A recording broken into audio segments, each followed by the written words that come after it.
you a fan of this podcast?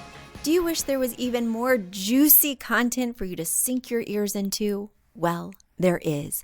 You can become a premium member of this podcast for $5.99 a month and get full access to an archive of over 50 bonus episodes. Additionally, we release a bonus episode every single month. That's a ton of extra content, including my personal interior design diaries, extra tips, my talking about trends, and so much more. Additionally, you'll be keeping us on the airwaves each and every week because your premium membership money goes directly back to making this podcast amazing. Check us out at affordableinteriordesign.com. Click on podcast to learn more and to become a premium member today.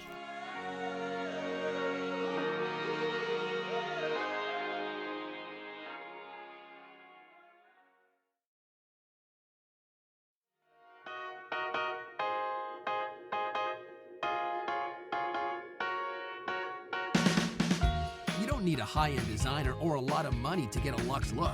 Be your own interior designer. This is Affordable Interior Design, the podcast. Here's your host, Betsy Helmuth.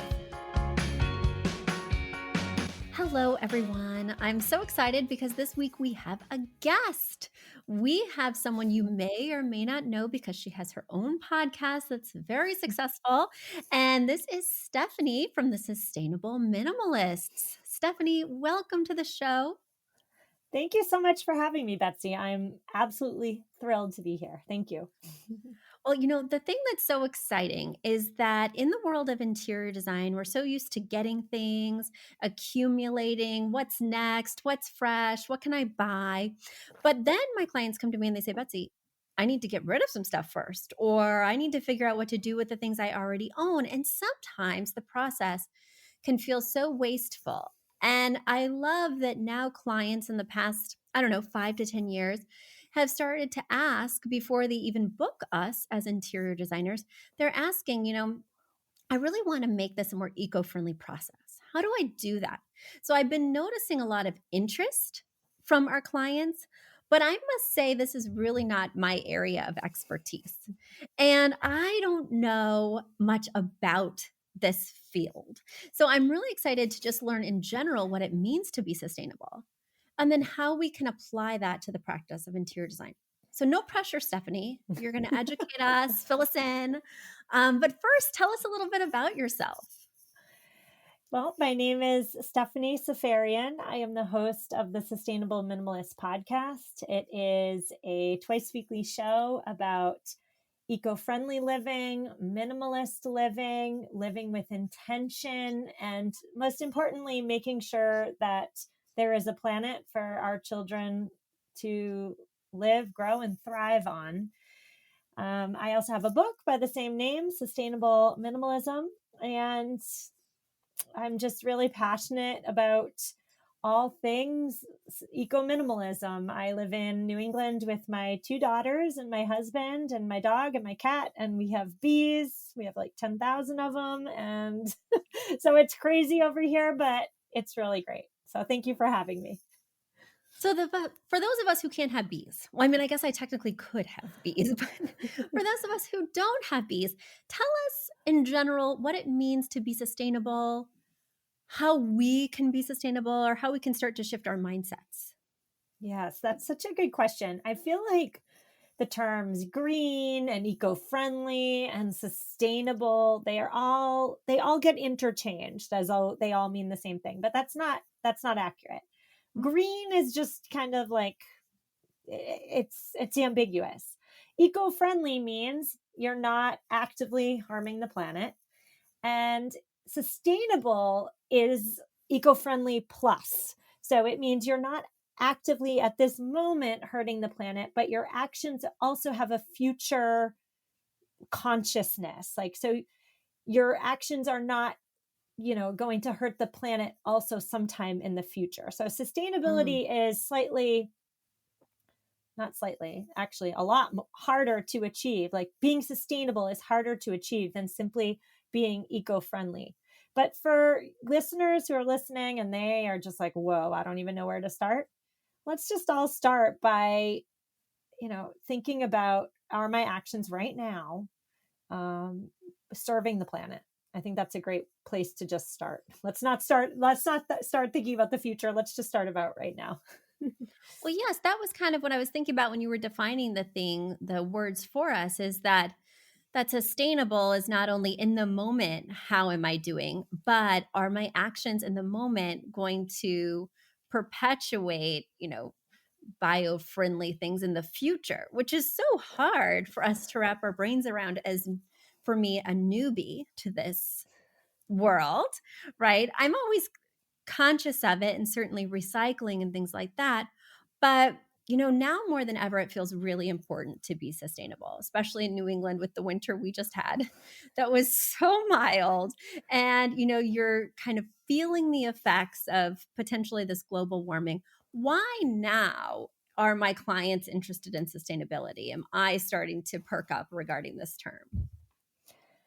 Well, we're starting to perk up because now we're realizing that it's too late. The best time when we should have been starting to think about the planet and the future of the planet was 30, 40, maybe 50 years ago, but it wasn't cool. It wasn't hip. It's still not cool or hip, but now we're reaching a critical moment where if we don't start thinking about it, if we don't start acting drastically now, I have young children. I have a 9-year-old and a 6-year-old. Their lives are going to be severely and incredibly impacted by climate change. And so I think that's why, your clients are interested in environmental issues and sustainability. It's because the time was 30, 40, 50 years ago, and we didn't do anything about it. And I say we as a collective. And so now the pedal is really to the metal. Right, right. Before maybe it was all in theory, and now we're actively feeling the effects and we're actively seeing what this is leading to. And so it's time, well, past time, as you mentioned, to make some changes. So, my world is kind of revolving around interior design, and I'd love to have some tips on how I can make this industry, my profession, when I'm working with clients, more sustainable. Have you got any thoughts on that? Yes, I have so many thoughts, Betsy. And I think the first one would just be a great umbrella tip, not just for interior design, but for fashion, for our wardrobes, for everything. And that is to stop thinking about trends, stop blindly following the trends, because trends come and go. And when the trends go, so does all the stuff that we bought to be trendy, right? I think about my closet, circa, I don't know, 2005, halter tops. Oh my gosh, they were so great. Tube tops. Is Where that in your are closet right now? Is that no, no, because they were trends and I will look ridiculous in 2023 wearing a tube top. And so I think we can really apply that to interior design as well. There's something to be said for jumping on a trend bandwagon if we truly love it. And if we believe that the trend is timeless, it's going to last at least a decade. But a lot of times, the trend cycle, why is there a trend cycle? It's because corporations are trying to push more products on us and trying to get more of our money. And so when we see it that way, like we're actually missing out, we're actually losing our hard-earned money when we prescribe to the trend cycle. The trends don't, at least for me, look as enticing. right? I think it's really interesting to think about the motives behind retail in general and shopping and capitalism. I mean, we could really zoom out, right? But I do think that it's interesting, looking at the media, looking at even my own podcast. People want to know about the trends. People want to hear what's fresh and new. And certainly a lot of us need some fresh and new things. I moved into a house that's double the size of my last house, and I actually need things. And some of the things that I need are going to be out there and what's marketed to me. And I am going to be following the trends. But as you guys know from listening to my show, I like the trends that feel classic and timeless. I'm not a fan of switching out my drapes every season. In the summer, having open weave linen, and in the winter, bringing out my velvet drapes. First of all, it's just not practical for my lifestyle. Where am I going to put all these other drapes? And who's going to find the time? Who's going to find the time? But also, what are we feeding into with that? Are we feeding into Better Homes and Gardens pressuring us to do that because it does fuel this sort of retail chain? Or is it something that really motivates us personally and lights us up? So I think when we're designing, we could be evaluating those two things. Is this something that's going to better my life, that's going to be in my life for a while? Or am I just buying this on a whim? Because, I am guilty, listeners. You guys know. You're like, Betsy, come on. You've talked about your pillow obsession. I do buy pillows on a whim, Stephanie. This turns into a confessional at a certain point, right? As I drink my Starbucks drink in my plastic cup, oh my gosh, I'm judging myself. But these are all things that we could look at differently, right? And when I do change out my pillows, is there a way to make it more sustainable by only changing the covers and keeping the inserts each time, right? So it doesn't mean that you can't incorporate fresh things, that you should never buy something new. It just means when we're thinking about that, is there a way that we can do it better? Yes, absolutely. And like there's a line in the sand for all of us where we can refresh our decor or update our closets. We can and enjoy life and enjoy the things in life that make us happy, and also think about the amount of waste that we're producing. There's a line for each of us, and it's different for each of us. However, I believe that we can enjoy our homes and have a fancy, nice home and have a fancy, nice closet, and also preserve the planet for our children. I believe all those things can be true. And that's really my goal on my podcast, to make that goal, make that dream come true for everybody. What's kind of an unexpected way that we could promote sustainability, either while we're out shopping or just in our own lives at home? Well, if you love interior decor and you find yourself at the start of a new season, or maybe every 2 years, let's say you want to refresh your decor, it starts by being a conscious consumer, right? So actually looking at the item you're buying, the corporation or company you're buying from, if the product you're looking at has a third party certification, that is a really great way to vote with your dollars. So a third party certification it's really usually a logo on a package, and the corporation uses the logo as a flex, like saying, "Oh, look how great we are." But consumers by and large don't know what these little icons mean, so they just take it to mean the product is even better and they go along with their lives. Well, they do mean something and they are really good. It takes a lot of time and money for a company to get one of these third party certifications. Tell It's me a more about this. Is it like the California seal of approval kind of one where it's low formaldehyde? Or tell me what you're referring to, because I don't know about this. Okay, so that's a whole other story, Oh, and we okay. could talk about that if you want. But I'm Okay. talking about Forest Stewardship Council certified. Oh, It's FSC. That means that the wood that went into making your dining room table, let's say, wasn't illegally cut down. It came from a sustainable forest. Or made safe. That means that the chemicals in your, I don't know, your bedding don't include pesticides or some other potentially harmful chemical. A certified B is a big one that goes from anywhere from food to clothes to decor. GOTS is a big one in what we're talking about, Global Organic Textiles Certified. That means that 90 to 95% of the fibers in this pillow or in this throw blanket or in this duvet cover, right? Like they are 90 to 95%, I believe, certified organic. And so these certifications mean something. And when we're going to refresh our decor, why not, if funds like funds with a DS, funds are available. Why not support these companies and corporations that went the extra step to get a third party certification? That's a Hmm. great way to marry your love of design with a love of the planet. Where can we find a list of stores that has this certification? Is there like a database, or is there a place we should be looking for these logos?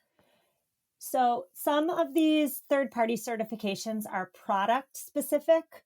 Mm. So if you're at so-and-so store, some products might have certifications, but other certifications are corporation based. So certified B is a big one. That's the B in the big circle. That means that the entire corporation is dedicated to putting the planet and its people over profit. So they're willing to take a hit to their profit for the betterment of planet and people. In the like fashion space, Athleta is a big one. Mm. Athleta's certified B. Gap is the umbrella. Gap is not, but Athleta is.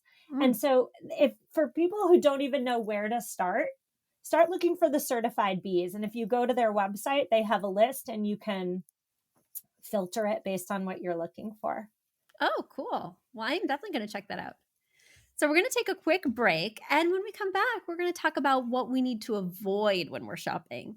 We know we should be looking for certifications, but what should we be looking for and avoiding when we see it? So, we'll be right back. Do you love this podcast? Do you wish you could learn even more? Well, we have an online class bundle. Our online class bundle is comprised of 3 online classes: beautifying your home for less, styling your home, and the fundamentals of feng shui. Each one of those 3 classes is between 30 and 45 minutes long and chock filled with visuals and tips, things that will help you to style your own space or help out with other spaces. Additionally, with the pack of 3 classes, you get an autographed copy of my book, Affordable Interior Design. You get all of that for only $99. Once again, that's the 3 online classes as well as the book for only $99. You just go to affordableinteriordesign.com/classes. Once again, affordableinteriordesign.com/classes to buy your bundle today. And if one of those classes sounded intriguing, but maybe you already have my book or some of the other topics are not of interest, you can buy the classes individually at that site as well. Each class is $40. So head over to affordableinteriordesign.com/classes to get your bundle or your online class today. So we are back from the break with Stephanie, and I'm really excited because now she shared with us what we should be looking for when we're shopping in terms of those certifications and logos. But what should we avoid? What should we stay away from when we're out at the stores? Great question, Betsy. I would say first and foremost, we shift our mindset when it comes to shopping. Traditionally, here, or I'm not sure if this is actually for everybody, but the way I grew up was, when you go shopping, you search for a deal. You search for the cheapest item. You then brag about how smart and how great you are for getting the cheapest item. And certainly for listeners who are on a budget, cost is definitely an important factor to consider when shopping, right? However, the cheapest option often is not the most ethical option because someone is paying for your discount. It's likely the planet because the planet doesn't have a voice and can't say anything. It's also likely the artisans and the workers who created the product, right? So I suggest listeners start asking themselves, like, is it too cheap? Is this whatever we're talking about? Is it too cheap? And if the answer is yes, then let that guide your purchasing decisions, especially, in the realm of home decor and interior design. I used to be, before going down this road as a podcast host about sustainability, cheapest was always best. I was moving apartments. I needed something for this space. I didn't care if I wasn't thinking ahead to my next space. IKEA was my best friend. It was super cheap, super trendy. Well, the problem with that is the quality is not there. The quality, it's not real wood. It breaks after, a couple uses. And so for people listening who aren't all that interested in sustainability, like think about your pocketbook. We could pay $200 for a dresser, but it lasts you 1 year. Or you could pay $1,000 for a dresser, but that dresser is going to last you 1,000 years. 1,000 years. That's wrong. It's going to last you 10 Oh, plus 20 years. yes. And so that brings me to my next point, which is think about like use.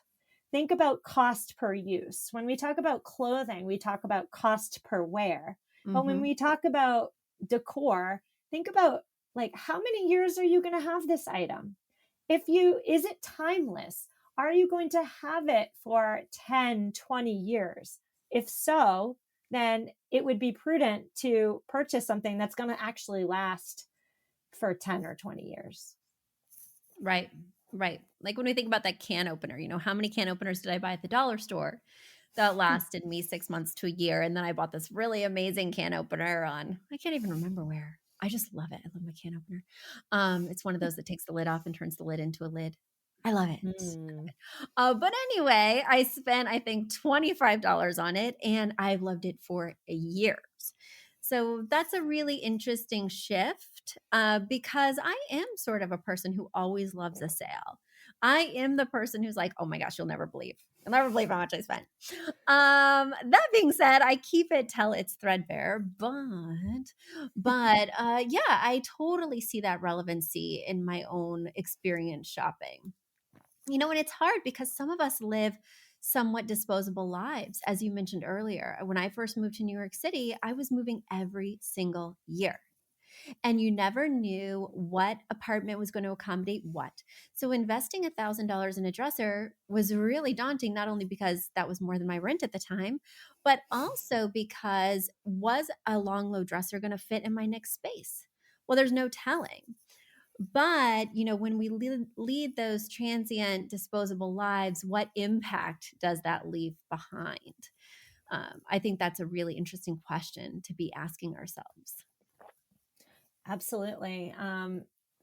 Again, corporations make money when we live disposable lives, anywhere from paper plates to plastic water bottles to dressers that break, right? When this stuff gets wasted or thrown away, we become repeat consumers, we rebuy. And that's not at the planet's benefit. It's certainly not at our wallet's benefit. The disposable lifestyle that we are as a society turning towards benefits corporations and corporations only. That's very interesting. Just to ask a question that may seem obvious, but I've gotten more and more in, especially as I moved to New England, into estate sales, auctions. It seems like those types of resources, because the item is used, would be very sustainable. Are there any sort of snafus with that? Any sort of, you'd think that it was, but it wasn't? Any surprises? I would say no. Okay. Anytime you can keep an item out of a landfill Mhm. and by default, so let's say you buy, I don't know, let's just go with the example of a rug. You buy a previously loved rug and you put it in your home. That means you're not purchasing a new rug. And a new rug would come with new before life concerns. So, what resources were pulled from the earth to create that new rug? You would always, always be treading lighter on the planet when you can provide a home for something that's already been manufactured. So, I would love to ask you a question, and I know that's weird because like this is No, an this is a interview, but conversation. Yeah, no, please. I find like so I used to live a life in which I wanted a Crate and Barrel catalog home. I Yeah. just thought the clean lines, the muted tones, like that was what I strived for. But I'm wondering, from your expertise, from your perspective, like those homes do not look lived in, and there's no like pop of surprise. And so I feel now these days that adding in something vintage or adding in something old, weathered, different is actually way more interesting than just going to Crate and Barrel and buying all this stuff. What do you think?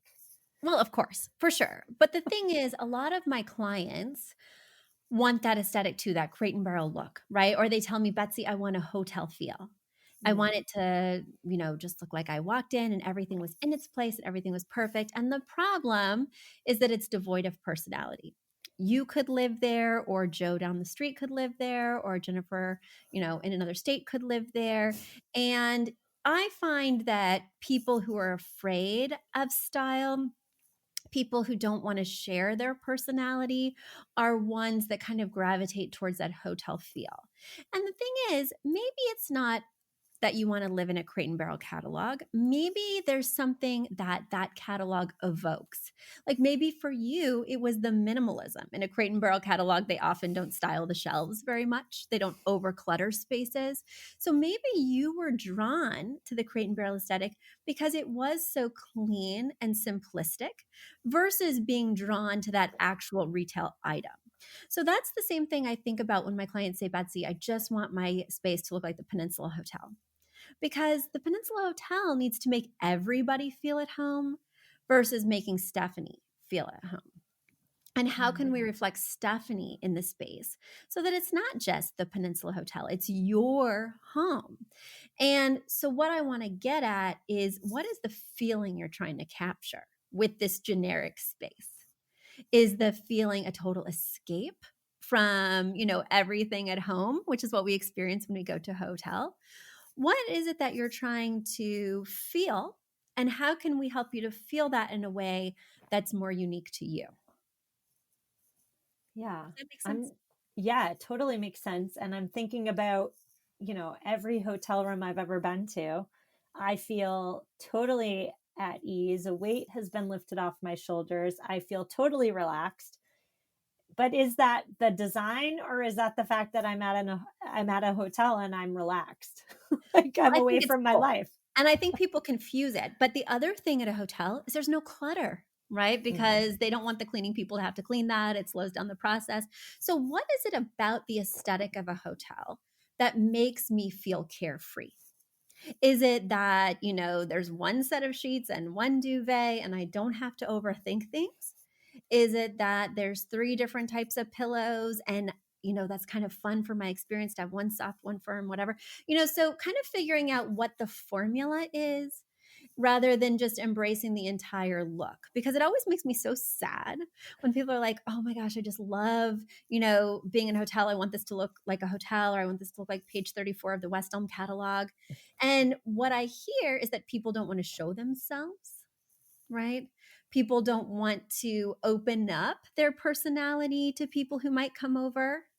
But I think the deeper reality is that there's something about being in that space that makes them feel a certain way. For instance, I had a client who bought this beautiful apartment in Jersey City, overlooked the New York City skyline. I mean, just intoxicating.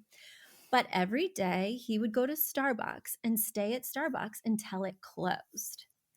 And I mean, that was just such an interesting thing that he shared with me. He's like, well, we have to meet at like 6 o'clock because I'll leave Starbucks and I'll come meet you at the apartment, whatever. And his apartment was like this sterile, beautiful, modern box, right? Beautiful windows. And Starbucks is almost the antithesis of this. It's got like the rustic woods, the dark greens, the dark browns, the blacks. And he told me on his worksheet, because I have everybody fill out a worksheet before they meet with me. He told me that he loves the aesthetic of Starbucks. And I was like, huh, well, I don't want to like really give you green paint and rustic wood. Like, I don't want to be too literal and tons of mugs. But what's that feeling that he felt there? And he felt cozy. And his new apartment was anything but cozy. This big vaulted ceiling, straight line, white box, right? Of course, he didn't want to be at home. Starbucks has leather and deep upholstered seats. And his apartment was so modern and austere that there was no part of it that felt like you wanted to kind of get cozy. So sometimes it's not about the exact stuff, it's about Yeah. the feeling that stuff can evoke. Does that make Yeah, sense? that makes total sense. Yeah, Yeah. I'm just And thinking so, about my own life. yeah, and tapping into some of those materials can bring up those sense memories. And then a couple years later, so, he's just very memorable, even though he was one of literally thousands of my clients. I've had thousands of clients. But I had a book launch a couple years later, and I invited everybody on my mailing list to come to my book launch party and whatever. And this guy comes up to me at the book launch party and he says, Betsy, hi, I worked with you a few years ago. And I'm like, oh, hi. I cannot remember everyone I've worked with. It's all a blur. And he says, I'm the guy that lived at Starbucks. And he's like, now I love coming home. My home is so cozy, and I don't even stay at Starbucks till closing anymore. And just making those little changes in someone's life, changing how they feel in their space, is the transformative power of design. Yeah, So how absolutely. could we bring Crate and Barrel to you, Stephanie, without bringing Crate and Barrel to you, right? Well, so for me, it's always getting a grasp on the clutter. Right? You Yeah. mentioned that perfectly, especially with young children. The clutter is like the opportunity for clutter to rear its head is ever present. And so for me personally, like the finishes maybe don't necessarily matter, but Mm-hmm. I definitely have to, number one, get rid of the excess. And then number two, have a system for the potential clutter. Like, And I would think for you, clutter would be extra triggering, because when I look at this clutter, like stuff from birthday parties that came in those little bags that, my kid looked at once and then we're going to throw away, stuff from school, these tiny toys and little finger puppets that they enjoyed for 3 seconds and are now going back to the landfill because nobody else wants them. And I think that, especially as we become more attuned to living in a sustainable way, would cause a lot of anxiety, would make me want to be like, get me into a sterile hotel room right now. yes. So I can see that being a level of stress. Yeah, get me into a hotel room where somebody's going to come and clean up my mess.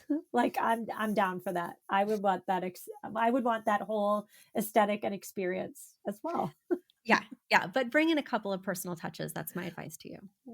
Well, Stephanie, it has been so great having you on the podcast. If people have enjoyed you here, they're definitely going to want to tune in and subscribe to your show. So please tell people where they can find you. Sustainable Minimalists. It is a top rated, top 10 home and garden podcast. I hate to toot my own horn like that, but I'm doing it. So Sustainable Minimalist Podcast, found wherever you listen to podcasts. I am on social media. I don't post that much. I'm just going to be honest. I hate social media, but I'm there at Sustainable Minimalists. And if you have a question, just reach out to me, DM me, talk to me. I really make it my mission to respond to absolutely everybody. So I'd love to hear from you. Thank you. Well, this is just the tip of the iceberg. Oof, pun intended. Oh, pun intended.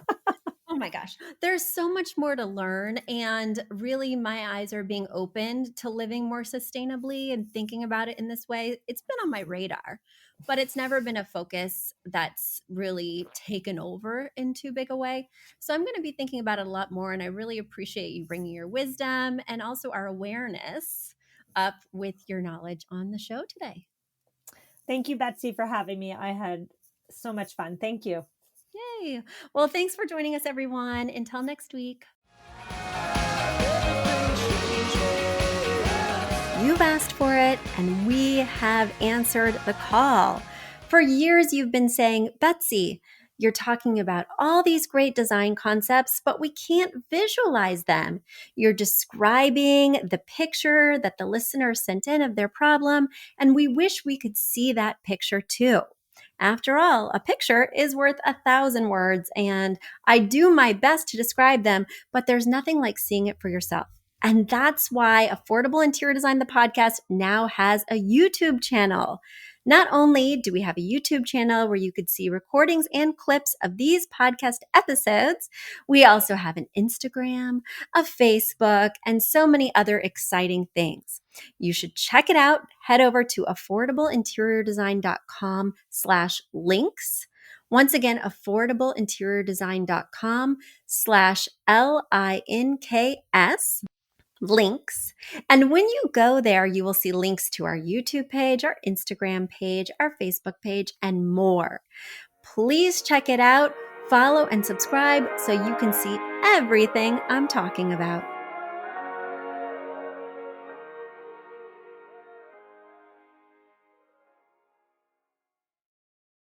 Bye. A big thank you to our amazing producer, Catherine Heller, to Aton and the MVCR House Band, and to Affordable Interior Design, the sponsor of this podcast and the premier place to get an amazing look on a budget. Check out affordableinteriordesign.com. If you guys love the show, the very best way to support us is by spreading the word. Tell your friends or write us an awesome review on iTunes. So until next week, guys, thanks so much for joining us, and I'll talk to you soon. Bye.